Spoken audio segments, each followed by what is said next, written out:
ثم جعلناك على شريعة من الأمر فاتبعها ولا تتبع أهواء الذين لا يعلمون. Bagaimana dengan rokok mungkin? Kan banyak bilang rokok makruh, ya kan? Betul kan? Hah? Ya cakap rokok makruh apa haram? Cik seoleh. Dah mazhab makruh, dah mazhab haram. Ada mau mazhab nama malam dah yang mazhab makruh, cik tengok zero. Jaro.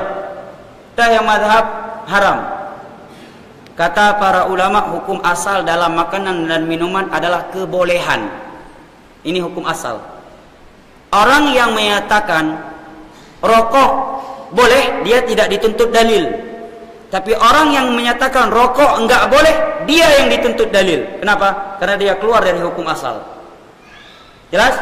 Cuma kata Syekh Utsaimin, kalau kita pelajari kondisi dan sifat rokok, kemudian kita sinkronkan dengan ayat-ayat dan hadis, dapat disimpulkan oleh setiap yang berakal bahwa rokok tidak boleh. Betul enggak? Di antaranya firman Allah dalam surat Al-Baqarah. Ya, nyo jaedak genang sang malam yo. Gawat dah zabaran, tanpa di malam yo, babak rokok genang. Taib, dia tinggal haji piyo aju. Suami yang merokok, suami yang tidak ideal. Suami yang merokok, suami yang tidak cinta dan tidak sayang kepada istri dan anak-anaknya. Silakan yang marah dan tidak marah. Itulah kenyataan. Ya. Ayat yang pertama dalam surat Al-Baqarah, Allah berfirman, "Wala tulqu biaydikum ila tahlukati wa ahsinu innallaha yuhibbul muhsinin." Janganlah kalian melemparkan diri-diri kalian ke dalam kebinasaan. Rokok membinasakan enggak? Hah? Membinasakan enggak? Yang ngangguk pasti udah enggak merokok. Yang enggak ngangguk ada kemungkinan besar, ada kemungkinan kecil, ada tidak ada kemungkinan. Taib. Ini ayat pertama. Ayat kedua dalam surat An-Nisa, "Wala taqtulu anfusakum innallaha kana bikum rahima." Jangan kalian membunuh diri-diri kalian, sesungguhnya Allah sangat penyayang pada kalian. Rokok membunuh enggak? Yang menjawab enggak, buta huruf atau enggak bisa membaca. Karena di situ ditulis rokok membunuhmu. Bahkan iklan rokok kalau enggak nulis peringatan ini, dia bisa diusut dan ditarik ke ranah hukum karena mempromosikan dan mengiklankan sesuatu yang berbahaya. Oleh karena itu, setiap iklan rokok selalu ada peringatan itu. Kalau enggak, dia bisa ditarik ke ranah hukum. Betul enggak? Anda lebih paham tentang hukum Indonesia, ya kan? Ini dalil dua Al-Quran. Belum cukup, saya tambah satu lagi dari surat Al-Isra. Ya, Allah menyatakan dalam surat Al-Isra, "Wala tubadzir tabdzira innal mubadzirina kanu ikhwana syayatin." Jangan melakukan mubazir. Pelaku mubazir itu saudara setan. Kasar kali Ustaz, Allah yang berfirman, bukan saya. Saya cuma menerjemahkan firman Allah. Pelaku mubazir saudara setan. Apa itu definisi mubazir? Adalah mengeluarkan harta untuk sesuatu yang tidak bermanfaat atau sesuatu yang terlarang. Tadi memudaratkan diri terlarang enggak? Terlarang. Jadi be alasan tiba agai tiba Ustaz. Tiba alih bu bengah, tiba alih bu cawara, tiba alih bu malam. Hebat je. Ya. Cuma sebatang pagi, sebatang setelah ngopi, sebatang pulang ngopi, sebatang habis makan duhur, sebatang sebelum istirahat, sebatang sebelum maghrib, sebatang setelah isya, sebatang mau tidur. Berapa batang itu udah jadi ya? Taruhlah sebatang. Tetap mubazir definisinya. Ayat yang keempat, kalau belum cukup lagi. Para ulama sebutkan ada 8 atau 11 ayat. Saya sebutkan 4 aja ya. Karena sebagian yang lain saya lupa. Allah berfirman, "Wa kulu washrabu wa la tusrifu innahu la yuhibbul musrifin." Makan dan minumlah dan jangan israf. Israf itu menghamburkan harta pada sesuatu yang halal tapi udah enggak manfaat.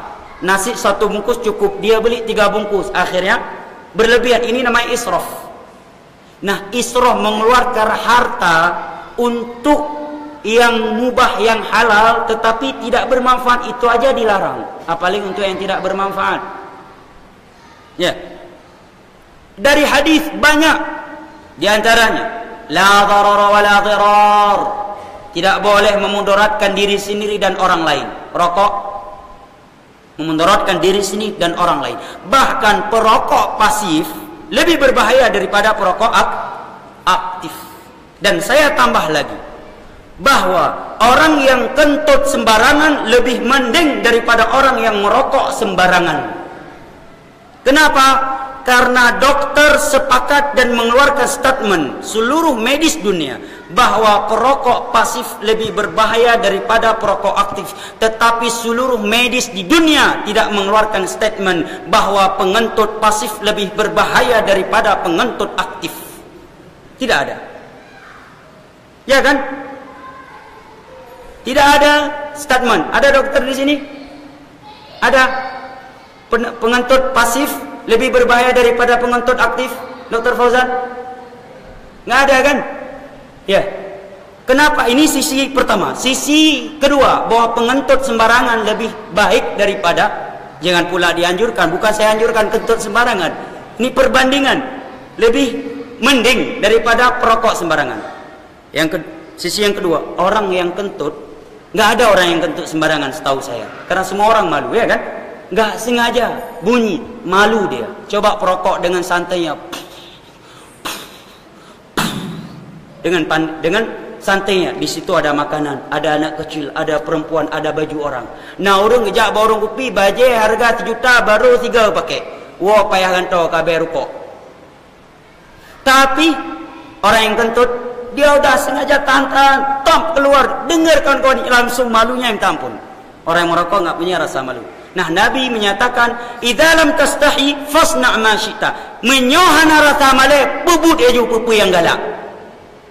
Kalau enggak punya rasa malu, buatlah sesukamu. Celaan dari Nabi. Hadis Bukhari Muslim dari Abi Mas'ud Al-Ansari. Sisi yang ketiga, bahwa orang yang kentut di tempat sembarangan lebih mending daripada orang yang merokok sembarangan. Bahwa asap rokok menempel di baju orang. Ya kan? Tapi asap kentut bahkan tidak berasa. Udara kentut sebau apapun nggak nempel, nggak ada. Kita pulang dibilang sama istri, "Bang, kentut siapa nempel di baju abang?" Tapi kalau rokok ada. Maka dari itu saya katakan bahwa orang yang kentut di tempat yang nggak pantas lebih mending daripada perokok. Sekarang saya tanya, rokok itu makanan atau minuman? Siapa yang bisa jawab? Hah? Makanan atau minuman rokok itu? Gak ada yang bisa jawab. Makanan bukan, minuman bukan. Lah berarti apa? Allah memerintahkan kita apa? Makan dan minum. Coba aja secara logika. Andai kata ada ulama yang merokok, ya. Katanya ulama, coba tanya ke ulama yang merokok itu. Ketika dia mau merokok, bilang enggak bismillah? Enggak ada. Setelah dia merokok, alhamdulillahilladzi at'amani wa saqani. Enggak ada. Menunjukkan apa? Fitrah sendiri. Sisi yang ketiga, rokok kalau dalam WC semakin mantap rasanya. Betul enggak? Hah? Kejelekan saudaranya adalah kejelekan. Anda dikasih Pizza Hut. Berapa harga Pizza Hut yang paling mahal? Hah? Karena anda milonya kaki nang Pizza Hut. Ayo awai lungok kenang. Je kebut ti. Ya, Pizza Hut 200.000 yang terakhir. Dikasih suruh makan di WC. WC-nya bersih minta ampun. Saya yakin Anda nggak akan makan, ya kan? Tapi coba rokok, jangankan di WC, pinggir sungai lagi nabung pun mantap rokok. Walaupun surya merah, gudang garam merah, semakin mantap rasanya. Menunjukkan apa? Nggak mungkin setan kawannya baik. Kamar mandi tempat apa kata Nabi? Hah? Tempat setan. Merokok di kamar mandi mantap nggak? Enak nggak? Semakin enak. Di atas kloset semakin seru lagi. Ya jamaah, anak kecil yang punya fitrah rokok tidak membolehkan. Ini mohon maaf, masalah rokok keras. Memang harus keras karena dia telah merusak ekonomi. Ya, perlu Anda keyakini.